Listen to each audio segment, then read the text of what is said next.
Hoy conversaremos con una de las voces más importantes de Iberoamérica. Joan Manuel Serrat nos cuenta sus procesos creativos y su relación con Pablo Neruda, Violeta Parra, Miguel Hernández y otros grandes artistas.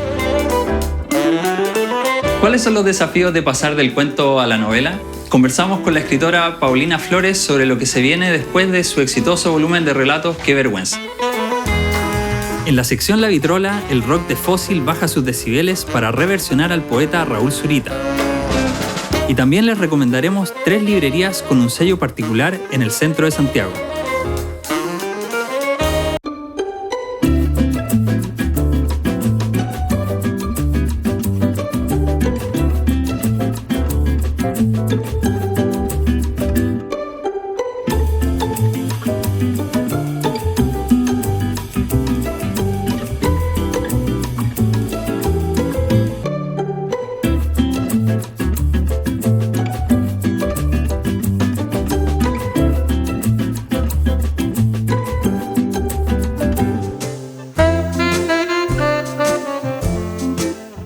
Encontré en alguna entrevista que usted decía: abuela, no me compres dulces, cómprame un cancionero.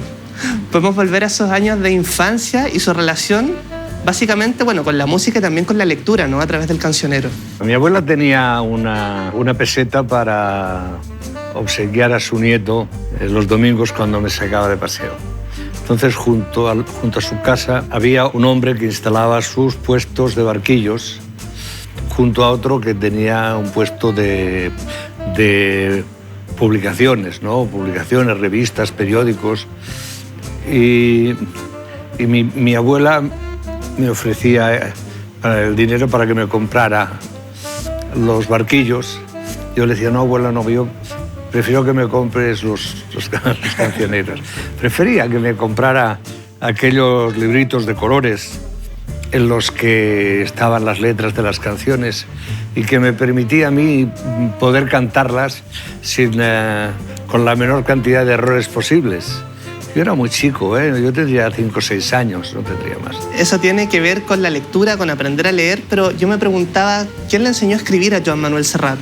¿Recuerda qué es lo primero que escribió de niño? Me enseñó a escribir mi maestra y cada día por la mañana me recogía en casa y bajábamos caminando hasta la escuela, que estaba por 6 cuadras, 7 cuadras. Ella me llevaba y en el camino, con las letras que aparecían, ¿no? Decía Garaje Ramírez. Entonces ahí me decía ga, ga, ga, ga. Y yo aprendí a leer de esta forma y a escribir un poco más tarde, porque escribir intervenían varios factores. Uno de ellos era aquellas malditas plumillas y aquellos tinteros que siempre, cuando mojabas la plumilla en ellos, cargaba más tinta de la que hubiera sido necesario y entonces emborronaba mucho. Yo era bastante emborronador de cuadernos de caligrafía. Hay un registro de Neruda sobre Serrat que dice: es un luchador contra la desmoralización y la desesperanza. ¿Hubo un encuentro entre Pablo Neruda y usted en el año 70? Sí, en el año 70. En Isla Negra. ¿Nos podría contar cómo fue? Sí, fue un encuentro muy esperado. Era justo el tiempo de las elecciones y me llevó a Isla Negra, me llevó Máximo Pacheco, que por aquel entonces era ministro de Cultura. Y Neruda me atendió maravillosamente bien. Estuvimos toda la mañana viendo cosas en la casa, me enseñó su colección de conchas y de mascarones. Y luego nos invitó a comer, nos fuimos a comer. Estuvimos buena parte de la tarde hablando de poesía, de Miguel Hernández, que fue un poeta tan cercano y tan querido a él. Y así se nos fue la tarde. Cuando salíamos, Pacheco me miró muy serio y me dijo: Neruda te ha hecho un gran regalo. Y me había regalado un caballito. Sí, un regalo maravilloso. Y un montón de libros autografiados. Dice: no, te hizo uno mejor. No durmió la siesta. Oh. Y es verdad, con el tiempo yo Aprendí a valorar lo que significa para mí también regalar mi hora de la siesta para estar con alguien, mucho más. Te quería preguntar también sobre dos artistas chilenos que ha versionado usted o ha tributado a través de la música. Víctor Jara, Violeta Parra, y también Pablo Neruda, ¿no? Con la musicalización del poema 20. Les quería preguntar sobre la influencia que ha tenido la obra de Violeta Parra en su trabajo como artista. Las canciones de Violeta formaban parte de mi repertorio habitual de trasnoche. Esas canciones que uno canta cuando está con los amigos, compartiendo una botella de vino, y ahí estaba Violeta. Los Inti Illimani me han permitido colaborar en un disco fantástico de homenaje a Violeta Parra conmemorando el aniversario, y yo he cantado con ellos Volver a los 17. Para ir finalizando, dijo en una entrevista: una canción y de la misma manera un poema o un texto adquiere su máxima dimensión cuando tiene la complicidad del otro. El texto está vivo cuando el hombre pone en él su mirada y le da un sentido. ¿Cuándo sintió por primera vez esa conexión de que algo que usted creaba conectaba con otros y se generaba esta relación virtuosa? La escuché, la sentí la primera vez que alguien cantó algo que yo había escrito. Pero realmente el día que para mí fue una impresión más fuerte fue un día que andaba yo de noche larga y me paré frente a una carpa de las que en Cataluña se montan en los pueblos cuando celebran la fiesta mayor del lugar. Estaba tocando una orquesta y en un momento determinado hacen un concierto de música clásica, de lo que es la música más con la gente sentada, todos calladitos, escuchando. Y en el concierto aquel de música clásica, por primera vez en mi vida escuché una canción mía. Aquel día sentí realmente lo que era el éxito. El éxito es cuando algo que es tuyo deja de pertenecerte para ser de los demás. Este es el éxito. Wow. ¿Y cuál fue esa canción? La canción se llama Paraules d'amor. Quisiera recomendar el libro de David Trueba, Tierra de Campos. Es un libro, es una novela que de la mano de un músico que escribe canciones y que está lejos de la fama, pero que puede sobrevivir, que va sobreviviendo a lo largo de toda la obra con la profesión que ama, nos va contando el crecimiento de este personaje y todas las vicisitudes que seguramente los que hayan pasado o hayan conocido a alguien parecido a él se sentirán muy reflejados.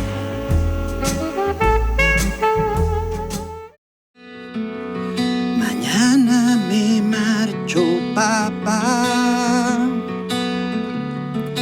Díselo tú a mamá.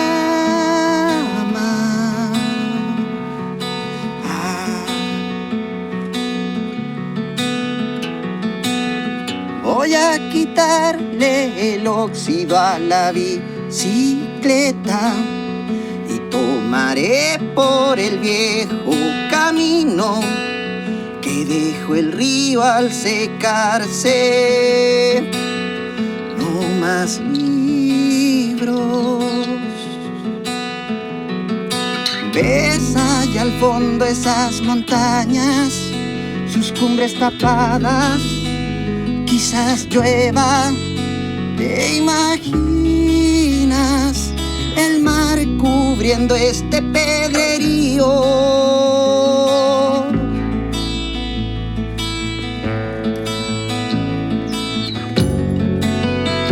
Partiré muy temprano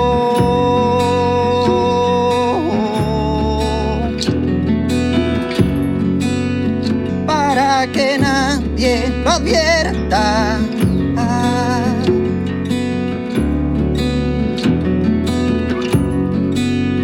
Después se lo cuentas tú, papá.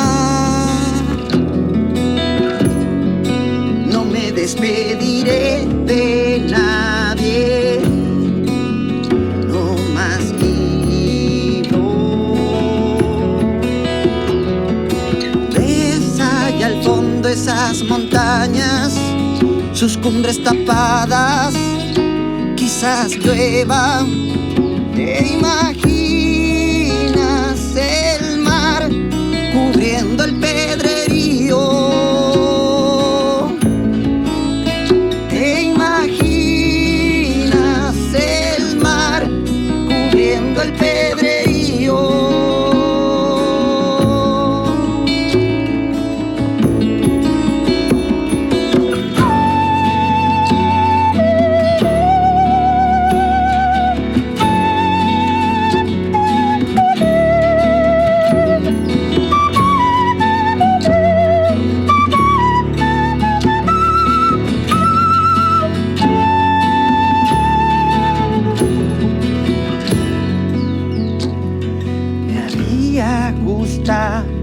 Dejarle algunas flores a Beli, pero ya hace mucho que aquí las únicas flores que se dan son las piedras.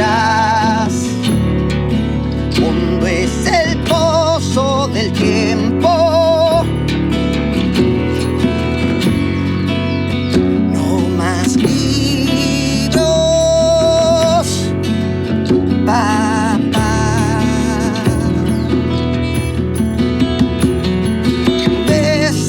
Al fondo esas montañas, sus cumbres tapadas, quizás llueva. ¿Te imaginas el mar cubriendo el pedrerío? ¿Te imaginas el mar cubriendo el pedrerío?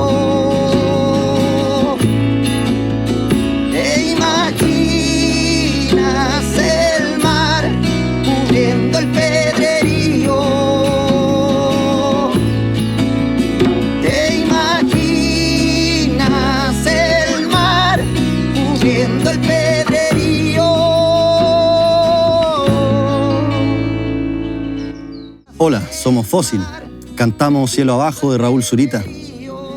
En la mesa teníamos a Gonzalo Rojas, a Pablo de Roca y a Raúl Zurita.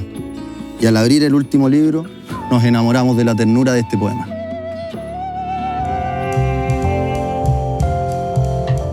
Hoy recorreremos 3 librerías particulares del centro de Santiago. Acompáñenme a conocer Librería Chilena, Librería Proa y Librería El Cid Campeador.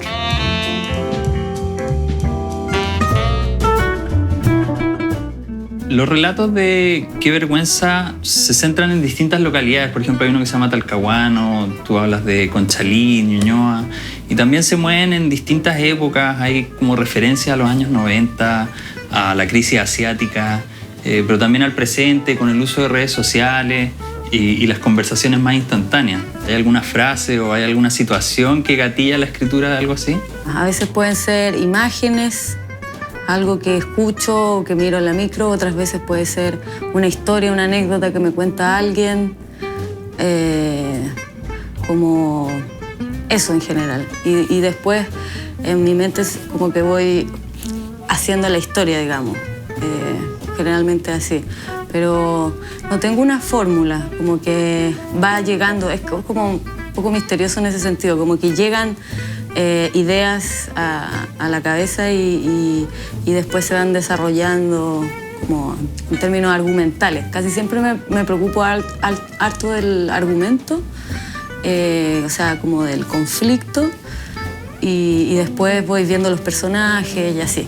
Se habló harto de cómo tú insertaste personajes niños o te adentraste como en el territorio mental de la niñez, o cómo desde la adultez se miraba la infancia.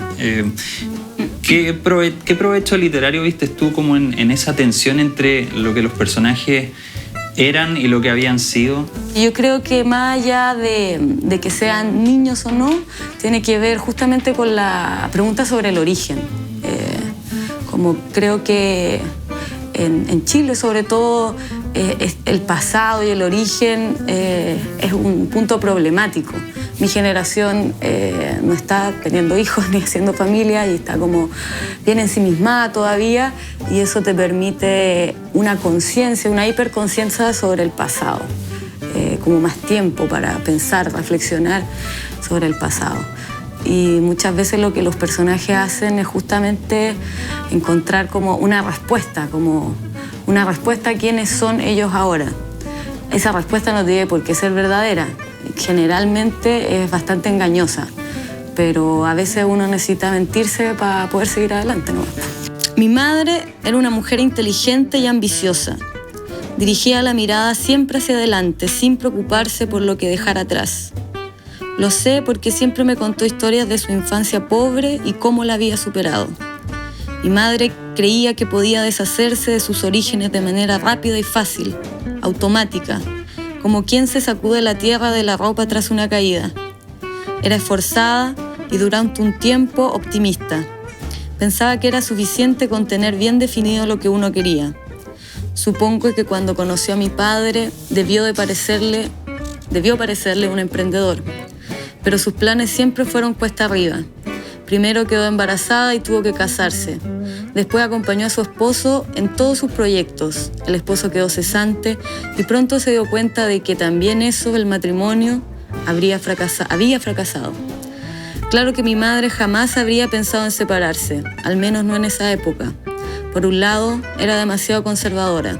Y por el otro, aceptar la derrota era para ella algo aún peor que el hecho mismo de ser derrotada. ¿Crees tú, quiero tomarme quizás de una palabra que está un poco más en boga políticamente hablando hoy, que es la resiliencia? Sí. ¿Crees que eso define un poco a tus personajes? Yo creo que los personajes, claro, no están derrotados. Creo que a veces los cuentos pueden ser tristes, a veces puede haber como frustración y fracaso, pero en ningún punto como que se echan a morir o algo así. Ahora, es interesante porque la resiliencia, claro, está asignada a un aspecto bastante positivo y heroico, pero no tiene por qué ser así. Y yo tampoco eso lo juzgo moralmente, solo me interesa evidenciarlo.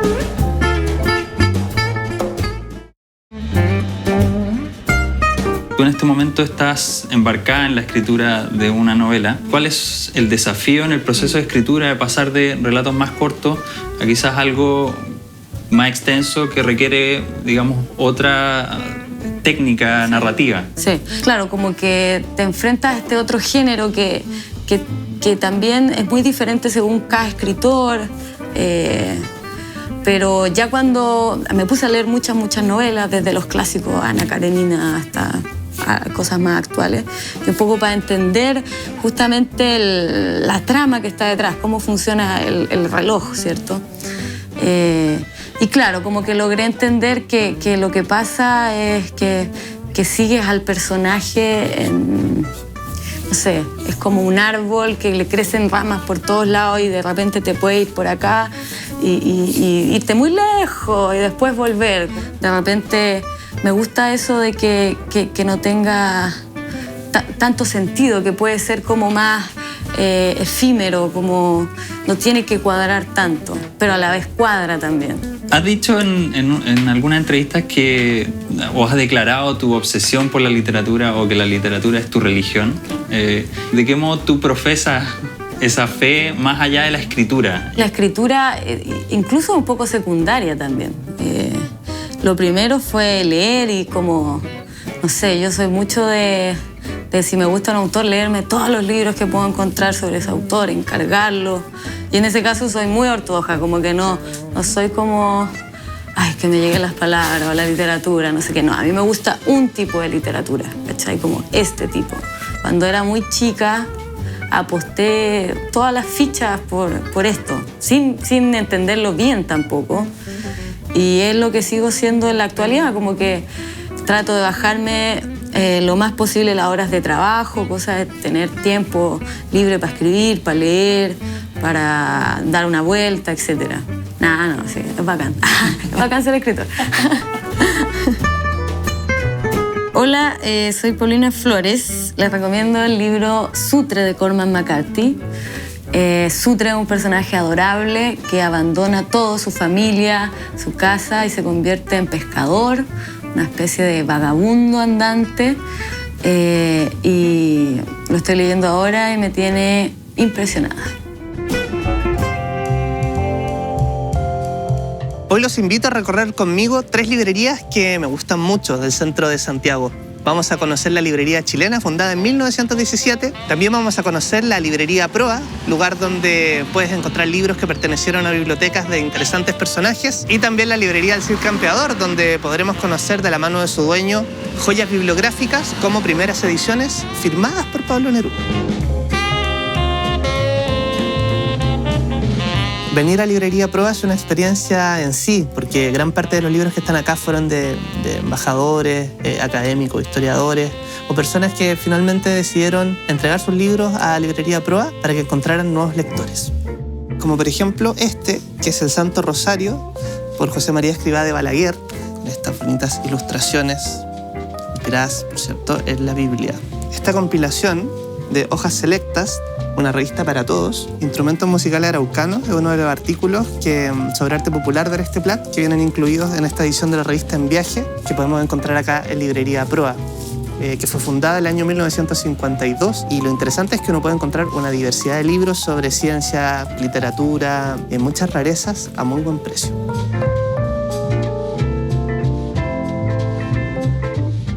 Estamos en la librería chilena, fundada en 1917 por Pedro Salvo Campos. Tiene 100 años ya esta librería, donde pueden encontrar libros de alta calidad, y lo más interesante es que es a muy bajos precios.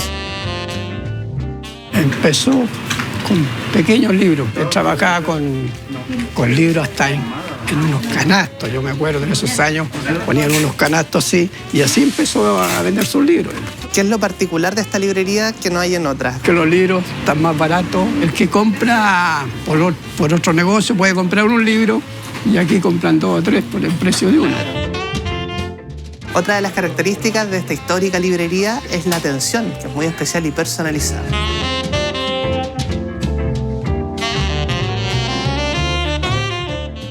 ¿Qué caracteriza esta librería? El libro usado y el libro antiguo. Nosotros valorizamos libros, quizás aquellos libros que a veces no valen nada, que están destruidos, que están alterados, nosotros los integramos, los encuadernamos y los valorizamos, obviamente. Estaba estudiando en la Universidad en un vespertino, ya estaba casada, una hija, y obviamente necesitaba trabajar en algo. Y me puse a trabajar en libros para una especie de editorial. Y luego pasé por la clientela que formé, pasé a vender libros usados. Muchas emociones, encontrar muchas veces alguna primera edición de algún libro de Neruda firmado, o algún libro antiguo de época, comienzo del siglo XVI, o algún libro chileno con historia. Muchos libros importantes que ya en 30 años obviamente los he logrado conseguir. Vienen jovencitos, estudiantes de enseñanza media, viene también universitarios, otros se convierten en coleccionistas, rescatan este patrimonio que a veces puede estar perdido por ahí, histórico chileno, nuestra poesía, o cualquier otro tema.